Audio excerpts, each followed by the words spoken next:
Et bonjour à tous et bienvenue sur la chaîne de l'Examen de Crypto. Nous sommes aujourd'hui le lundi 22 avril 2024, 7h49 à l'heure à laquelle je fais cette vidéo.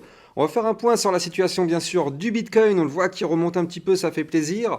On va regarder bien sûr quelques cryptos qui peuvent être très performantes dans les prochains jours à surveiller de très près. Et on va regarder aussi le commentaire du jour sans passer par le calendrier macroéconomique qui comporte pas mal de choses. Allez, gros programme, sans plus attendre, on démarre cette vidéo directement avec le calendrier macro. Mais avant toute chose, je rappelle que tout ce que je vais dire dans cette vidéo n'est en aucun cas un conseil financier. C'est à vous de faire vos propres recherches et le trading comporte des risques de pertes financières complètes ou partielles. Donc faites extrêmement attention à ça. Alors, calendrier macroéconomique, qu'est-ce qu'on voit? Bon, aujourd'hui, pas grand-chose, mais ça commence à partir de demain. PMI, manufacturier, services, vente de logements neufs, stock de pétrole brut pour le mercredi 24 avril. Le jeudi, on aura le PIB trimestriel ainsi que les inscriptions hebdo au chômage. Et vendredi, on aura le PCE Core. Donc effectivement, grosse semaine avec des jolis indicateurs. Donc on va surveiller tout ça de très près. Ça peut avoir des impacts majeurs sur les marchés financiers et donc par répercussion sur notre Bitcoin. Et justement, en parlant du Bitcoin, eh bien, on démarre cette analyse technique avec une vue jour, mais on voit ici directement qu'on a un magnifique rebond du côté du Bitcoin. Et ça fait plaisir. Et pourquoi? Je vous avais dit que là, le Bitcoin, il devait impérativement réintégrer la structure ici en orange qui était le triangle de compression. Et donc là, on voit qu'on l'avait breaké malheureusement ici par le bas. Tac, on a chuté. Là, on est revenu ici. Donc le 20 avril, on a réessayé de le réintégrer et on a validé d'ailleurs, regardez ça. Réintégration avec succès le lendemain, donc c'est-à-dire hier, on revient retester le bas de la structure pour former justement le fameux pullback. On revient retester pour voir si la réintégration tient ou ne tient pas. Donc là, au final, on voit qu'on avait fait une réintégration validée, donc pullback validé. Qu'est-ce qui se passe d'après? On casse le dernier plus haut, décollage de la fusée, le Bitcoin remonte. En plus, regardez ça, on a clôturé la journée hier sur une magnifique bougie en doji d'hésitation. Regardez, minuscule corps de bougie, grande mèche en haut, grande mèche en bas. Donc ça, c'est un doji d'hésitation. Donc ça montre vraiment qu'on ne sait pas du tout dans quelle direction on allait hier, sauf qu'au final, aujourd'hui, on le voit, prise de résolution. On va chercher la résistance des 65 535, c'est elle qui nous bloque pour le moment, vous le voyez ici. Donc là, il faut impérativement, je dis bien impérativement, clôturer la journée au-dessus de cette résistance pour la transformer en support. Malheureusement, tant qu'on est sous cette résistance, on risque le rejet. Et pire que ça, juste au-dessus de la tête, on aura une autre grosse, énormissime résistance, celle des 66 956 $ qui est ici. Donc là, si on monte, on risque d'aller se casser les dents sur cette résistance, sauf si on arrive effectivement à la breaker. Mais en tout cas, ce qui est très clair, c'est que là, pour l'instant, on reprend une belle petite structure haussière. De toute façon, depuis qu'on avait rebondi ici sur le bas du range, parce que je rappelle que le Bitcoin est rentré en range ici le 2 mars 2024, tac, et vous le voyez ici depuis, quand on est en bas, on va chercher le haut, quand on est en haut, on va chercher le bas, et ainsi de suite. Donc là, on avait cherché le bas une fois, on est remonté chercher le haut. Là, on a été chercher le haut, on s'est fait rejeter, on va chercher le bas. Donc là, effectivement, on prend en toute logique la direction cette fois-ci du haut du range, suite à un rebond ici confirmé sur le bas du range. Donc là, sauf rejet majeur sur une des résistances clés, donc je les redonne, 65 535, 66 956 ou encore 69 005, tant qu'on ne break pas une de ces trois résistances, malheureusement, on risque d'avoir un rejet majeur et de retourner, pourquoi pas, chercher le bas du range. Par contre, si on casse ces résistances, ça nous permettrait de continuer la poursuite de hausse pour aller chercher doucement mais sûrement la target qui se trouve en haut de range à 71 350 $. Donc là, c'est du pur et simple trading sur range. Il n'y a pas de problème particulier, c'est vraiment du masterclass à fond. Trading sur range, donc là, la stratégie quand on est dans du trading sur range, en fait, c'est qu'on place un long quand on est en bas et on récupère ses profits en haut et on place un short quand on est en haut et on récupère ses profits quand on va chercher le bas. Ça, c'est la logique pour toutes les personnes qui veulent trader du range. Il n'y a rien de plus simple, c'est peut-être la façon la plus simple de débuter dans le trading. En tout cas, c'est vraiment les ranges. Maintenant, encore une fois, je rappelle, le trading comporte des risques de pertes financières. Faites extrêmement attention et tout ce que je vous dis dans cette vidéo ne sont en aucun cas des conseils financiers. Donc là, effectivement, notre Bitcoin prend petit à petit la direction de ce haut de range. On voit que grâce à la réintégration ici de ce triangle, ça pousse. Et je rappelle que quand on réintègre un pattern en venant du bas, et donc nous, c'est ce qu'on a fait ici, hein, on a réintégré en venant du bas, eh bien, l'idée, c'est d'aller chercher le haut du pattern. Donc nous, notre haut de pattern va se trouver ici à 70 484 $. Donc là, pour l'instant, on a plusieurs indicateurs qui concordent et qui pourraient nous dire que notre Bitcoin voudrait remonter. Et l'indicateur le plus important, je vous en avais déjà parlé hier un petit peu, c'est celui-ci, ce momentum MACD. Regardez ça, on est depuis maintenant le 16 mars, donc ça fait maintenant un mois, même plus qu'un mois d'ailleurs, un mois et 6 jours, que nous sommes contrôlés malheureusement par les bears. Regardez ça, on a eu en fait 3 gros momentum. Regardez, premier momentum ici, il s'est calmé, les bears ont repris de la force ici, troisième momentum ici, gros momentum, 3 momentum entiers de phase bear. Et en réalité, quand on regarde bien, eh ben, ok, on était sur un momentum bear, mais le Bitcoin, il est tout simplement resté dans son range. Donc en réalité, c'est pas forcément quelque chose de gravissime ce qui s'est passé. Les bears, en fait, oui, ils ont fait chuter les cours, c'est vrai, on était quand même ici à 73 000, on s'est retrouvé à 60 000, mais techniquement parlant, il n'y a rien qui a été breaké, il n'y a pas de structure qui a été breakée, on est toujours bel et bien ici dans ce range. Et je rappelle que tant qu'on est dans le range, eh bien, il n'y a pas de problème particulier, c'est la structure de base qu'on avait amorcée ici en mars. Donc, il n'y a rien, on n'a pas cassé la structure. Par contre, effectivement, si on arrive à péter cette structure, oui, là, il faudra se poser des questions, ça risque d'être assez dangereux. Mais là, pour l'instant, pas de problème particulier, ce n'est pas notre cas. Surtout qu'on avait une grosse résistance à 64 464 $. On le voit, elle a été breakée samedi. Et donc là, depuis, cette résistance s'est transformée en support. Donc au pire des cas, si on se fait rejeter par une des résistances que je vous ai données, on risque de revenir chercher ce support et de rebondir dessus. Maintenant, je vais vous parler de la vue 4 heures qui, elle, est plutôt sympathique, on va pas se mentir. Donc là, regardez ça. En vue 4 heures, donc effectivement, comme je vous en avais déjà parlé à plusieurs reprises, on avait repris ici une belle petite structure haussière en faisant des points bas de plus en plus haut. Vous le voyez parfaitement ici sur mon tracé, et des points hauts de plus en plus haut. Donc là, effectivement, ça, c'est une structure haussière. Ici, dans ce rectangle orange, nous sommes bel et bien dans une structure haussière. Maintenant, souvenez-vous, je vous avais dit quoi à plusieurs reprises? Je vous ai dit pour vraiment confirmer tout ça, on n'a pas le choix, il faut qu'on récupère ici notre dernier point haut. Celui-ci, celui qui a été fait là le 15 mars 2024. Le niveau clé, il se trouve ici à 66 342. Où est-ce qu'on se trouve actuellement? Eh bien, pile poil sur ce niveau clé. C'est pas un niveau anodin, hein, je vous en ai parlé, c'est ça qui pourra nous permettre d'avoir un pivot.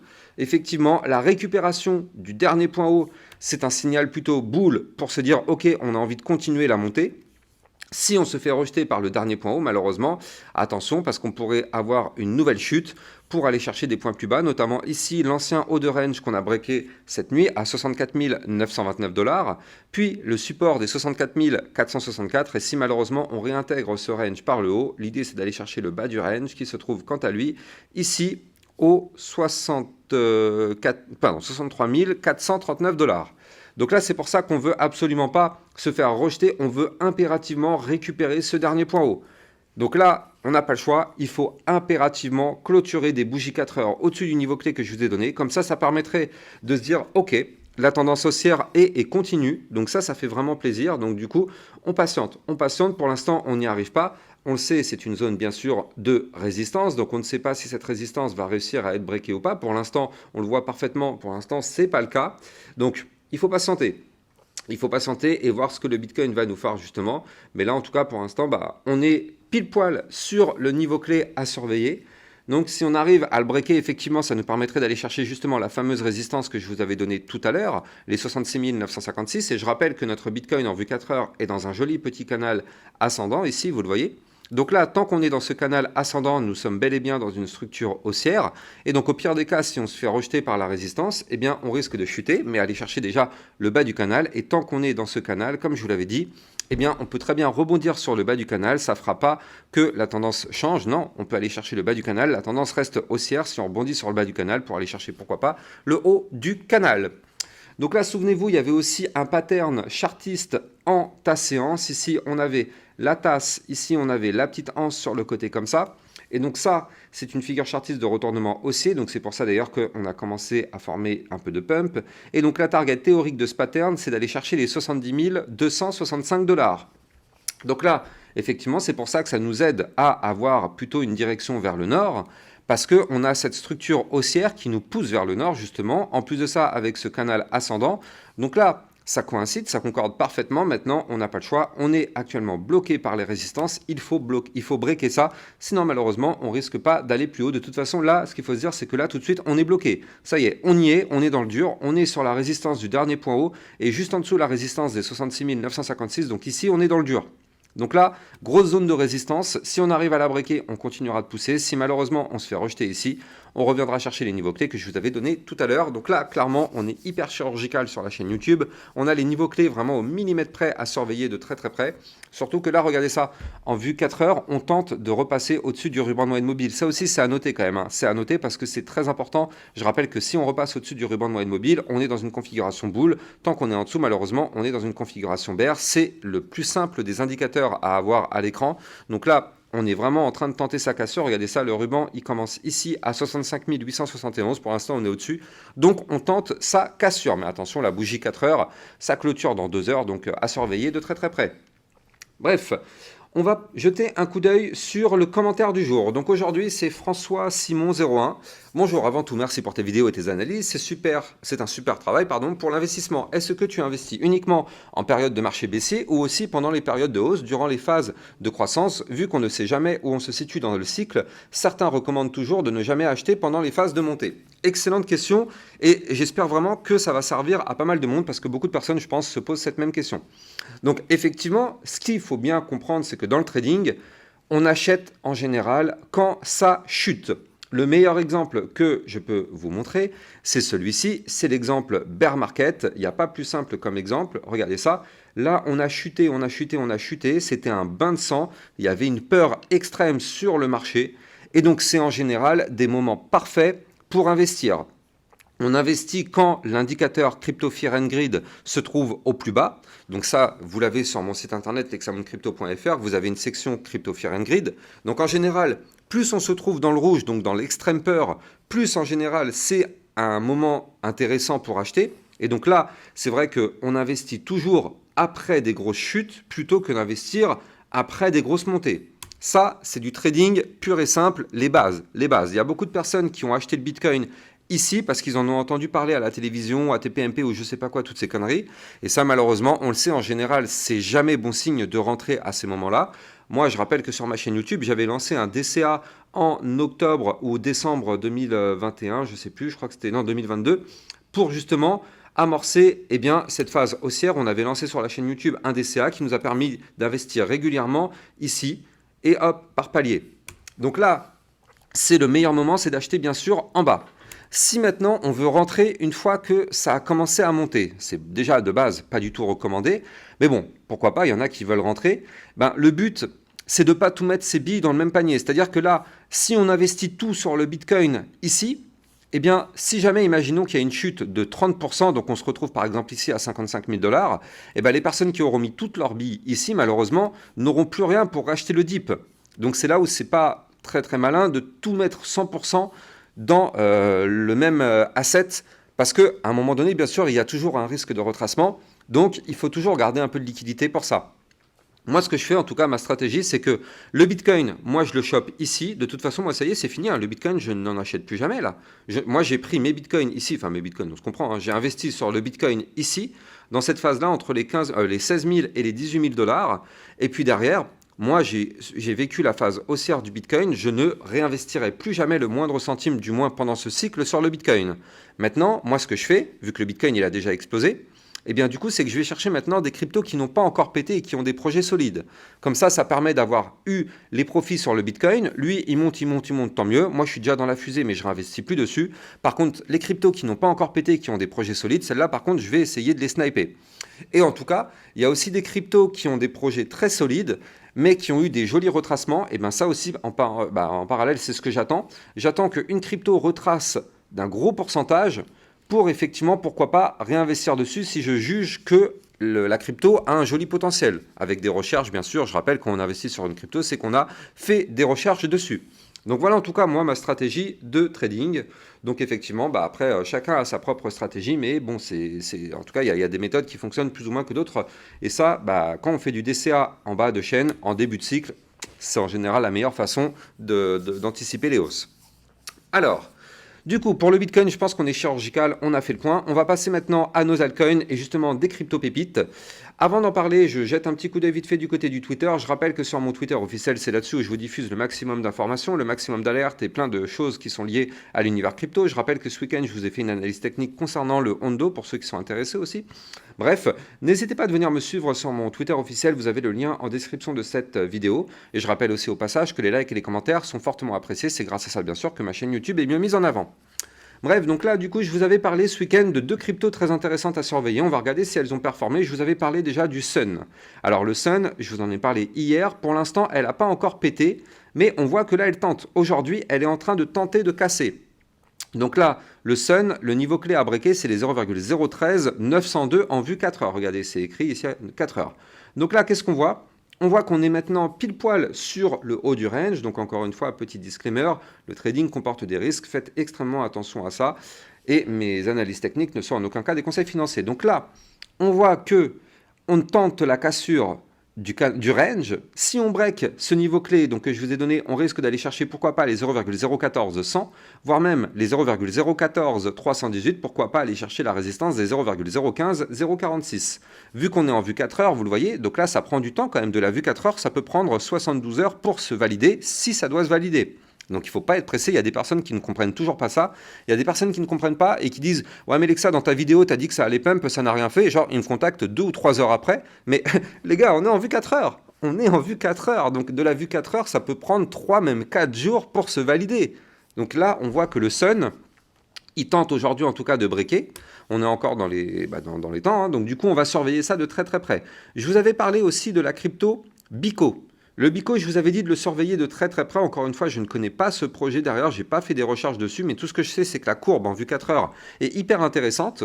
Bande de Bollinger ultra resserrée, ruban de moyenne mobile juste au-dessus de la tête, configuration haussière actuellement. Grosse chute qui est arrivée ces derniers temps, donc franchement là on est dans une configuration plutôt propre pour avoir pourquoi pas une nouvelle poussée haussière. Maintenant sur le BICO, je rappelle, le niveau clé qu'il faut breaker c'est les 0,5720. Tant qu'on ne break pas ce niveau clé, on est bloqué.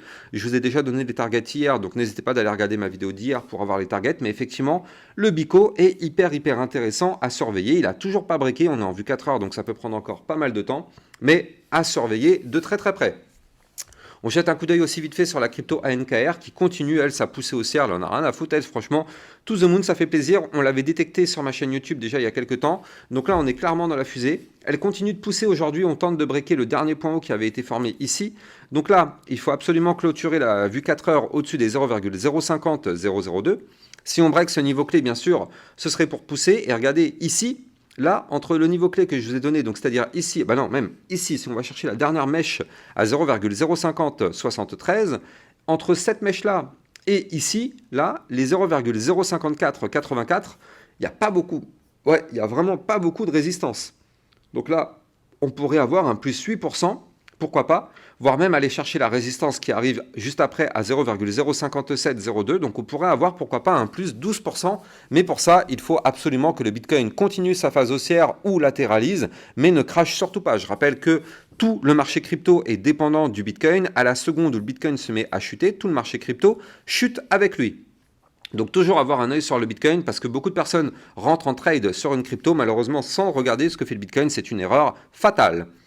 Allez, on va jeter un coup d'œil sur l'Ethereum, très intéressant. Je rappelle aussi au passage que mon lien de parrainage Binance se trouve en description de cette vidéo. Ça vous permet d'obtenir un bonus de 10% à vie sur vos frais de trading. Donc sur la durée, ça vous fait des économies. Et Binance étant une plateforme validée auprès de l'AMF, elle est PSAN. Donc du coup, il n'y a pas de risque de fermeture ou de clôture ou de blocage de cette plateforme. Donc le lien se trouve en description de cette vidéo si vous voulez trader en toute sécurité. Du côté de l'Ethereum, on voit que là, on a une belle petite poussée haussière. On tente aujourd'hui de breaker la résistance des 3205. Pour l'instant, la journée ne fait que démarrer. On ne sait pas où est-ce qu'on va clôturer. En tout cas, si on arrive à péter cette résistance, ce serait pour aller chercher les 3270, puis les 3340. Et là, si on regarde bien, ici, tac, on a un dernier point haut à récupérer qui se trouve ici, à 3241 $. Et en fait, en réalité, ce dernier point haut, si on regarde bien, il correspond à une sorte de double bottom. Donc là, je vais l'avoir plutôt ici, je pense, voilà. En vue 12 heures, c'est plutôt propre, techniquement parlant. Regardez ça, on a premier bottom ici, deuxième bottom ici, figure chartiste de retournement haussier. Pour ça, on n'a pas le choix. Il va falloir absolument breaker le niveau clé, 3227 $. Tant qu'on ne break pas ce niveau clé, malheureusement, on est bloqué. On est bloqué, on n'ira pas plus haut. Par contre, pardon, non, 3241, pardon, je vous ai dit des bêtises, 3241 $. Tant qu'on ne break pas ce niveau clé, malheureusement, on est bloqué, on n'ira pas plus haut. Si on break ce niveau clé, eh bien ça nous permettrait pourquoi pas de poursuivre la tendance haussière. C'est un double bottom quand même à plus 9%. La target théorique serait d'aller chercher les 3537 $. Donc à surveiller, effectivement, pardon, excusez-moi, à surveiller de très très près l'Ethereum, parce que je rappelle aussi que l'Ethereum, au même titre que le Bitcoin, quand il se met à pousser, en général, les altcoins poussent aussi avec lui.